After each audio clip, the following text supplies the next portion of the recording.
Welcome to Changeling the podcast about the role-playing game Changeling the Dreaming. I'm one of your hosts, Josh, and with us is Puka. Greetings. Today we're going to give you a brief summary on what Changeling the Dreaming is and what you might need to know about it to understand going forward what we're talking about. We're talking about the game.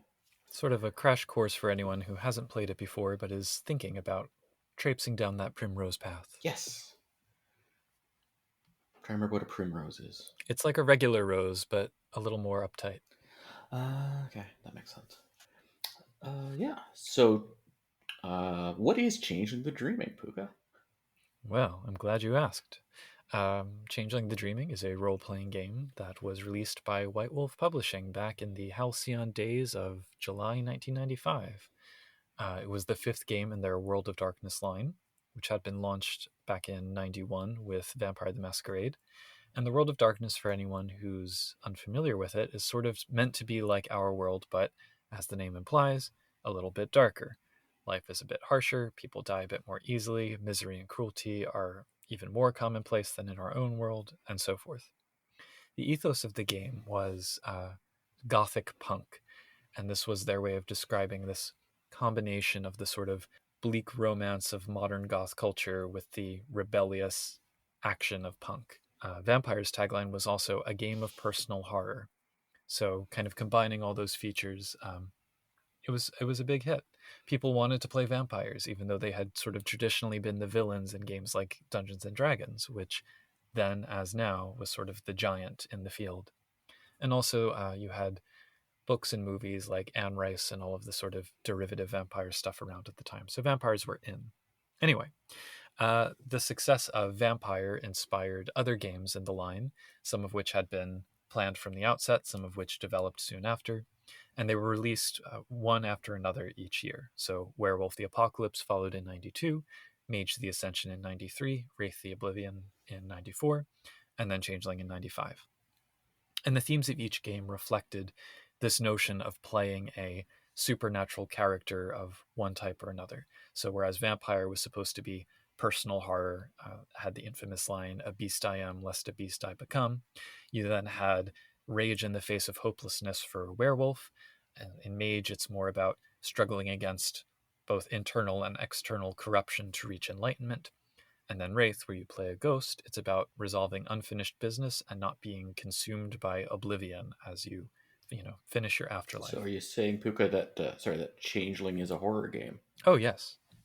Well, Changeling is also a beautiful game, and part of the beauty is its mutability. And the central conceit of Changeling is that you're playing a fairy in a human body, and your character has this fairy soul that has been incarnated in human flesh, and that enables you to survive in the harsh modern world of reason and modernity. So it's a little bit different from the traditional folklore idea of the changeling. So you're not necessarily, the fairies didn't necessarily abduct a child and leave you in its place. That's more the purview of Changeling the Lost, which is a separate later White Wolf game, which we might talk about at some point, but not at the moment.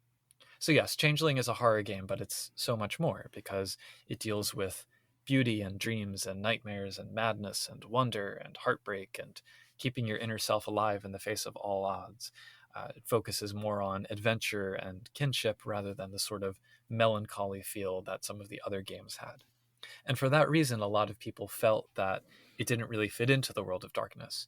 But I often say that when people say it's not dark enough or it's not a horror game, that's really just people not using their imagination. Because fundamentally, Changeling is about dreams, and if you can dream it, it can be in Changeling. And, So all of the horrors you could possibly imagine. and saying there's no bleak melancholy in Changeling is kind of ironic because one of the core tensions of the game is fighting against the bleak melancholy Precisely. world. Yeah. No, it's very much a eat, drink, and be merry because tomorrow you may forget that you're a fairy and spend the rest of your life working in a cubicle kind of game. Mm-hmm. So, and that is, I think it's a very existential, dread kind of horror. It's not the sort of blood and guts of werewolf or vampire, and it's not the sort of Lovecraftian madness that mage can have, and it's not the sort of well, I suppose Wraith is kind of a bureaucratic existential dread as well, but Changeling is Well, much more Wraith's got all kinds of horror too. Yes. right. Yeah. But yes. In any case, so Changeling was released in 1995. There was a series of books at the same brisk pace as the other White Wolf lines for the first couple of years, up until a second edition was released in August 1997. But not long after that, it became clear that White Wolf couldn't sustain the pace that it had been going at. It was sort of publishing at this breakneck rate, releasing dozens of books a year. And with everything going on in the gaming industry at the time, as well as the publishing industry, it just couldn't continue. So the World of Darkness began to wind down.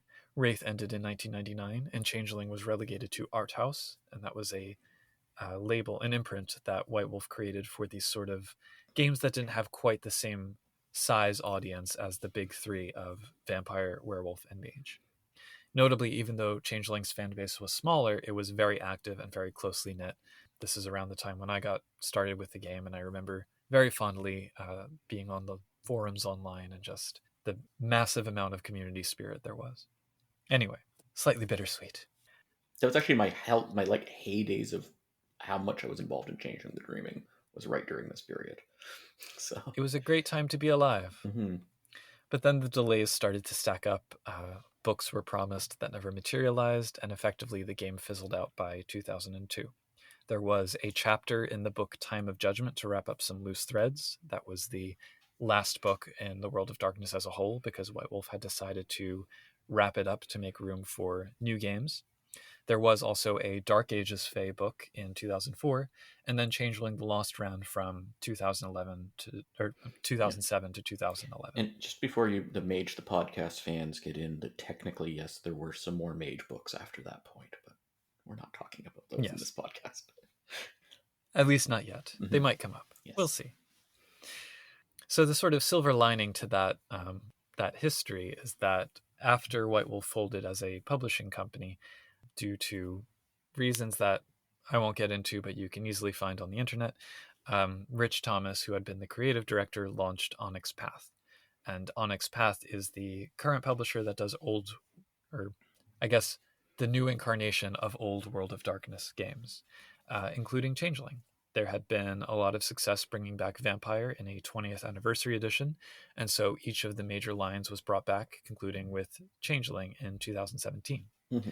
Since then, there were a few supplements, but for the last couple of years, with the exception of the active fan community and some homebrew supplements that pop up from time to time, the game has effectively been dormant again. So there is still Changeling the Lost, also produced by Onyx Path, and who knows, at some point in the future, maybe we'll see another edition of Changeling, but for the time being, that's the state of affairs. Yes. So that's, yep. And just to clarify in case people, it's not that Onyx Path owns Changeling the Dreaming, but they are licensed. They have been the ones producing it from the White Wolf IP. Which is currently owned by Paradox. Yes. It's a very twisty path of who owns what to do things. Yes, and especially if we throw in prequels to the books that came out, games that came out before the World of Darkness. My brain can't accommodate that level of time fuckery. So, there's some key terms used in the game. So, the first one would be Glamour, which is the raw creative energy and inspiration and many other things that changelings thrive on and possibly created out of, or at least the Fae part of them. Exact metaphysics can get a bit muddy, but it's the creative inspiration and spirit and a bunch of other things that drives changelings. Which is contrasted with Banality, which is the force of sameness and stasis and doldrums and stop playing and do your homework and all of that sort of oppressiveness, that routine, We have kiths, which are what kind of fairy are you, basically? There's, I can't remember how many are in the current core book. Loads. But loads. And then there's the main ones. I think there's over 100 canonical kiths across everything, but you don't need to know all of those to play the game by any stretch. And there's probably ones I've never heard of. Yeah, from the point where we're starting, there are 9, and then I believe the core kiths in the 20th anniversary edition, there are 13, and then dozens more scattered throughout the line. Yeah. So kith is one of the defining features of the characters in the game. Another defining feature is the seeming. So there are childlings, wilders, and grumps. Childlings are children, essentially. Wilders are adolescents and young adults, and grumps are older adults. And at each life stage, changelings kind of embody different facets of their creative energy and their fey self and have different outlooks on their place in the world. Yeah. And for people going in for the 20th anniversary edition, it did change that less from being an age and more being an outlook, but it's still very core to the character. I think life stage is a good way to frame it. Just That works. Yeah. less dependent on chronological age and just more on mindset. Mm-hmm. So next there's main, mien. That's one of the words I'm always having trouble with. I say mean. Mean. That's a new Yeah. one. Okay, it's so there's your fey, mien, or whatever. It's how you appear to other changelings and the enchanted and chimera and whatnot, as opposed to your. Would you say autumn mien, or is it like a different thing? Human mean. Changelings have a bit of a. It's one of the dual. It's one of the many dual natures that changelings have. Is contrasting, sort of looking like a human and looking like a fairy, essentially. Both of which they can perceive about each other. Mm-hmm. In addition, they also have their fey magic, which is called arts. So each art kind of deals with a different traditional fey powers to an extent, and then other more esoteric powers. So you have things like chicanery, which deals with illusions and emotional manipulation. You have legerdemain, which deals with moving things around. Wayfarer deals with traveling quickly. Later on, you get things like oniromancy, which is messing with people's dreams, or pyretics, which is working with fire, etc. And then there's the realms, which determine also part of the magic system. What determines what can be affected with an art. So you have actor, which is humans and things that aren't really fae. You have fae, which are fairies, like the changelings or chimera, or all sorts of other things of the dreaming, including arts themselves. You have nature, which are like the natural world. You have prop, which is human constructed things. And I believe it's the scene and time, which are considered modifier realms, at least in later editions, for determining like area effect or delaying your cantrip or things like that. I think I got all the realms. Yes. Time is more chronological fuckery. Mm-hmm. Plus, there's also the Chronos art of chronological fuckery, Yes. so they work great together. And when you put them together, you create a cantrip, which is a fairy spell, essentially. It often involves Mm-hmm. performing some kind of action called a bunk to bring the magic into being, and off it goes. Yes. And then you have the dreaming, which is the changeling the dreaming. It's pretty core to the game. It's both another realm, the other world, if you will, or other worlds, really, and it's also the driving spirit behind glamour and the dreaming and changelings. It's alive. It's seems to want things, but it's not really a thing you can just sit and have a chat with. I like to think of it as having a symbiotic relationship with the collective human imagination as well. Like it's hard to say which came first, human dreams or the dreaming, and which is responsible for which, but they're closely Mm-hmm. intertwined somehow. There's also the mists, which is an effect that is presumably generated by the dreaming that cloaks the presence of fairies from mortals and the unenchanted. So, whenever someone goes into the dreaming and has adventures, when they come back to the autumn world, they can't quite remember exactly everything that happened. It's a bit clouded like a dream. And it serves to really protect changelings from those who might try to hunt them down or threaten them with disbelief. And you have trods, which are pathways that can take you to and from and within the dreaming. Such trods as the Silver Path, which is a pathway created by the forerunners of the changelings, shall we say, potentially. And you have the Paths of Baelor, and you have other types of paths that go all sorts of weird which ways that are fun to navigate and have interesting consequences to try to stay on a path if you're going to follow it, though. It's probably for the best. Or trod, if you will. And one of the places that trods might go is Let me see if I can do like a vocal effect by covering my mouth near the microphone. Arcadia. I hope that worked. That worked well, yeah. Awesome. So Arcadia is the fabled homeland of the Fae, which they have been separated from for centuries. It is a mythic place, but some feel that it's not quite all it's cracked up to be. And when you've been locked out of it for hundreds of years, it starts to seem a little bit less important than, making a good life for yourself on Earth. But yeah, it's supposed to be full of sparkling towers and palaces and endless gardens and all kinds of pretty, amazing, sublime stuff. Yes. And we've checked, going to that region of Greece does not actually get you there, unfortunately. Alas. Going to the moon might, but that's a conversation for another time. Yes. There's the Autumn world, which is the world of darkness. I'd say our world, except for we're talking about the world of darkness here, so it's slightly different. But it's the place that has cars and buses and jobs and family dinners and Clipboards, clipboards, bank accounts, flowcharts, grocery stores, dirt, yeah, water. There's water in other places too, but it's got boats, cardboard boxes. cardboard boxes. I mean, we can make a list. Cold iron. It's probably one of the few yes. places you'll find cold iron. Cold iron is bad for changelings. Take note. Yes. So the autumn world is contrasted with the world of the chimera, or however you choose to say it, which are the sort of free-floating dreams and dream creatures that are present in the autumn world but don't really interact with it much or at all, depending on which edition of the game you're looking at. And changelings can perceive this chimerical reality sort of overlaid with the autumn world. I tend to think of it almost like Pokemon Go, where you see the world around you, but then there's sort of additional elements to it that get overlaid.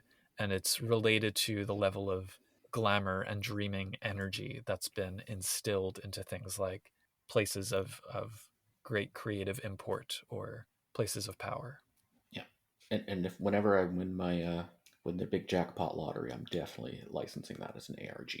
Excellent. Look around. Yes. And also the chimerical reality, one thing, it's actually there. It's not just immaterial, it's there.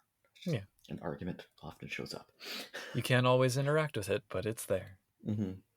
And then we have the Kithane, which are the core book Kith, essentially, in the book. They're the default setting, as in the one that sort of provides the most, or really much of any information on where to play, is in the US and Canada. It's called Concordia. And the Kithane are like the dominant Kith of there, the colonizer Kith, if you will, for the most part. You could even argue that's not quite right. But yes, it's the default types of changelings that you would play in the one that's however many, whichever core book, how many you have, but that's sort of the default there. The Euro-American sort of branches of the family. There's one that's not Euro-American. It's everything but Euro-American. True. American. Which we can get into in terms of problematic 90s White Wolf stuff. But yes. In any case, the Kithane are contrasted with the Galane, which I mean, there is a mechanical distinction between the two in the game, but I think of it primarily as a social and political one. The Kithane just call anyone who's not a Kithane a Galane, and the Galane are like, we're totally fine having our own society over here. I mean, there's also a mechanical distinction between commoner and nobility, so... That is true. Speaking of which, maybe we should talk about how that commoner-noble distinction has played out in the history of changelings. Yes. Among other things. So in the meta plot of Changeling, there are conflicting ideas about how they originally formed, but the general idea is that they've been around for as long as humanity has dreamed, possibly longer. The Kiths originated in human dreams and took humanoid form. So things like the red caps are dreams of hunger, and the Slua are dreams of creepy crawly things in the night, and the Puka are the dreams of mischief and... or actually, no, I take that back. The Puka are dreams of fine, upstanding citizens who would never do anything out of order. That's stretching even the Puka frailty a bit there, I think. Anyway, so in the earliest days, the Kithane were ruled by the Tuatha, which are named after the sort of godlike beings of Irish myth, and the Tuatha were contested by the Fomorians, who were nightmarish, giant, evil, Lovecraftian things. There were great wars between the two, at the end of which the Fomorians were locked away deep in the dreaming. Some of them not by choice, some of them by choices all of their own. This is also pretty centered on the European context, at least in the early materials for the game. The whole conflict is sort of structured around the Irish myths and everything that flows from that. Not long after that, humanity started to become more structured in their civilization and started to turn away from the nasty, brutish life that they had been living. They turned away from dreams to a large extent, and their belief in the Fae began to erode. Not quickly and not everywhere, just here and there. It started to get a little bit harder for the Fae to have the same impact on humans that they had had before. And this was called the Sundering. It's the beginning of the point where Banality first started to enter the world and began to dampen Fae magic and glamour a little bit. At that point, the Tuatha departed the Autumn World, and the Sidhe, who are the sort of dreaming sanctioned nobles of the Kithane, were left in charge. And they ruled among the Kithane in the same way that mortal aristocracies arose in human societies. But despite the Fae's attempt to kind of keep wonder and belief in them alive, humanity continued to move further and further away from the dreaming. Until finally we get to the Shattering, which was the sort of final break. And most sources point to the Black Death, the bubonic plague outbreak of the 14th century, as the final nail in the coffin. And one argument goes that the horror of that event and the sort of devastation and hopelessness that followed killed off so many dreams along with the people that dreamed them, that it was just the definitive split between humanity and the dreaming. The dreaming still exists, it's just that it's not present in conscious humans' lives. It only generally comes to them in moments of inspiration or when they're asleep. Sorry, I needed a drink of water. That's fine. Yeah. So, with the Shattering, the vast majority of the Sidhe fled to Arcadia, and the Trods slammed shut behind them. So the commoners were left to fend for themselves on Earth, and that's how they developed the Changeling way. They took on human flesh as a sort of inoculation against banality. They gave up their Fae immortality for reincarnation. They sacrificed some of their power in order to survive in the Autumn World, becoming the dual-natured changelings that we know and love so well. And that's how things were for several centuries. The commoners were largely cut off from the dreaming proper, but they managed to keep their society alive, inspired mortals where they could, cultivated dreamers, and generally got by fine without, maybe not as happy as they could have been, but certainly it beat disappearing into a puff of banality. And then in 1969, so fast forward 600 years, the moon landing triggered this surge of wonder and imagination worldwide that was so powerful it cracked open the doors to Arcadia again. And the Sidhe arrived on Earth as though not a moment had passed, totally ready to take up their rulership again and lord it over the commoners. And many commoners were unhappy with that because the Sidhe had abandoned them and they thought they had done just fine for themselves. So war ensued for several years, until a Sidhe by the name of David Ardry reclaimed the sword Caliburn, also known as Excalibur, and with it the high kingship of Concordia. So he brokered peace between the nobles and commoners and set himself up to rule over the various Fae kingdoms that comprised North America. Since then, there's been an uneasy peace. The Sidhe are still mostly ruling those kingdoms, but the commoners at least have more of a voice than they had when the Sidhe were ruling before the Shattering. So there's still feudalism, but it's a little bit more friendly. That's sort of the political aspect of the game. Yeah, just a point, the whole David Ardry thing was in the default setting of North America. So other parts of the world, he wasn't really in charge of that, depending on which book you've read. There was a discussion on Discord recently about whether other kings in other places sort of respected his authority. And I was like, probably not. Well, I think some of them would consider him the High King of Concordia. Well, they treat him like another king, but yeah, the king of Hibernia is not going to obey him, or the four kings of Hibernia are not going to obey him. I thought Hibernia had a High King as well. I don't think they currently do. I think they would like to have one of their own, but it isn't David Ardrey. Although no, definitely not. David Ardrey, though, so Ardrey is Irish for the High King, so puns. But the world is currently changing very quickly, and it makes it difficult to keep up with the sort of changing nature of Glamour. Because one of the things about Glamour is that, to some extent, it reflects the times. So in the early editions of the game, there was a little bit of an anti-science, anti-technology vibe that was common to World of Darkness stuff.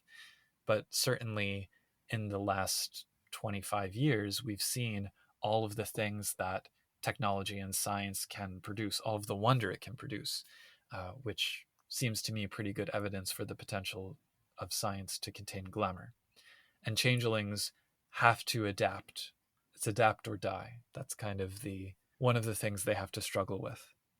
And they certainly worry that they won't be able to keep up and winter will come and snuff them out forever. There will be a tide of disbelief that just extinguishes them once and for all.